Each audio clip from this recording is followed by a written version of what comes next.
And now, it's time for another Dice Tower review with Tom Vasel. Hey folks, today we're taking a look at a game called Streams, and that's a pretty cool looking box, right? Streams is a game that when I played with some kids, they're like, that's like bingo. Well, it's like bingo if bingo was strategic. Let me show you.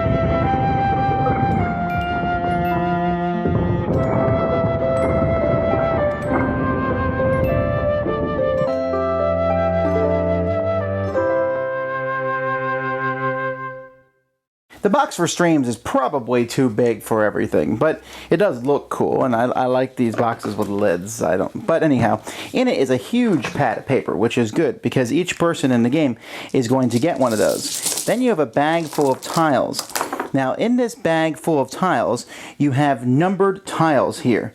These numbers go from 1 to 30, but 11 through 19, there's two of those. So you can see there's two 11s, but you won't have two 27s. And then there is a joker tile. So what players are going to do, and I'm going to show you, because you can actually play this solitaire, although, it's fun to play against other people. What you're going to do is one person's going to take the bag, and that person is going to pull out a number and call out that number. So they'll say 22. And then everybody here will write that number down anywhere in this line here. So let's say, for example, I'll write 22 right there. And then they'll pull another number from the bag. And this number is 10, so they say 10. So I'll write 10 here. And then they'll pull another number from the bag. And 27. So I'm going to put 27 over here. And then it continues on.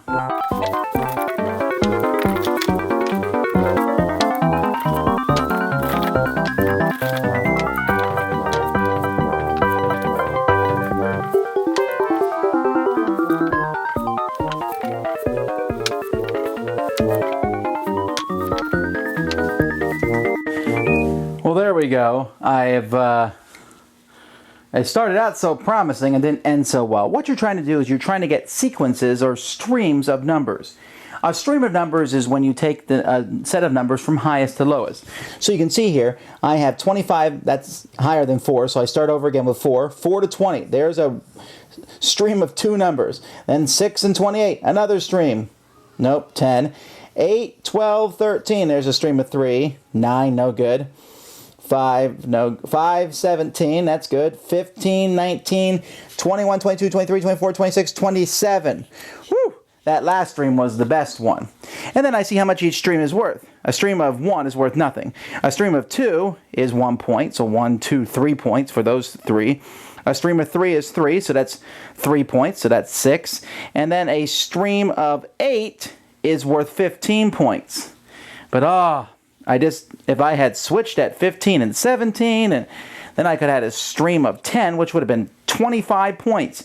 If you manage to get one whole stream, you get 300 points, but I don't know that that's possible except through extreme luck.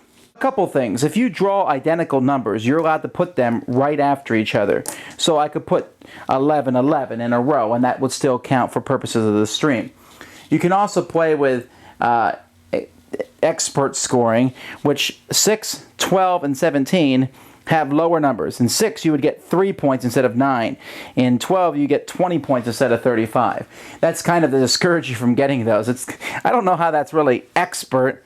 It's just, I guess you're trying to not score 6, 12, but you can't always combat that. Anyway, everybody compares scores, and the winner of the game is the person who has the highest score. I like Streams, and a lot of the kids that I played it with liked it too. And like I said, I played it with many groups here, just shouting out the numbers. So here I am calling them out, 14, and you hear a bunch of people groan, oh, come on! And there's that joker tile in there, which if you put the joker, you can put it anywhere, and it's great. But if you saw in my little practice game there, here I am making my strand. I was like, wow, this practice game that I'm showing for the video, people are going to think this game's easy because I'm getting everything. I'm going to have a perfect lineup.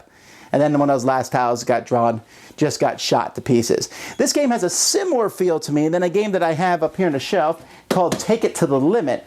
Although that one's different. That one, you're placing tiles on a board, and once you put a tile down, it's there forever. So everyone in this game has the same numbers, and you're just comparing scores from game to game. And you can get lucky. because with every string of numbers that's called, there is a possibility for someone to get all 30 in a row. It's always possible. The question is, you really don't know what's ahead, so it's luck. I'm leaving these spots open because I'm really hoping the 11 is pulled type situation. But for a short, fun game that you can involve a lot of people, the game here on the box, it says 1 to 200 players, and that's very possible. This is certainly a game that you can play with a large group of players, as long as they, I don't know, score each other's papers or something. Lots of fun. Certainly one I would recommend. Streams. Thanks so much for watching the Dice Tower videos. Find more great videos and reviews, as well as our top-rated audio podcast at Dicetower.com. You can also find the latest board game news at Dicetowernews.com. I'm Eric Summerer, and you've been watching The Dice Tower. The Dice Tower is sponsored by Fun Again Games, the world's best game source. Fun Again Games has over 5,000 games available. Check them out at funagain.com. Shut the door. There.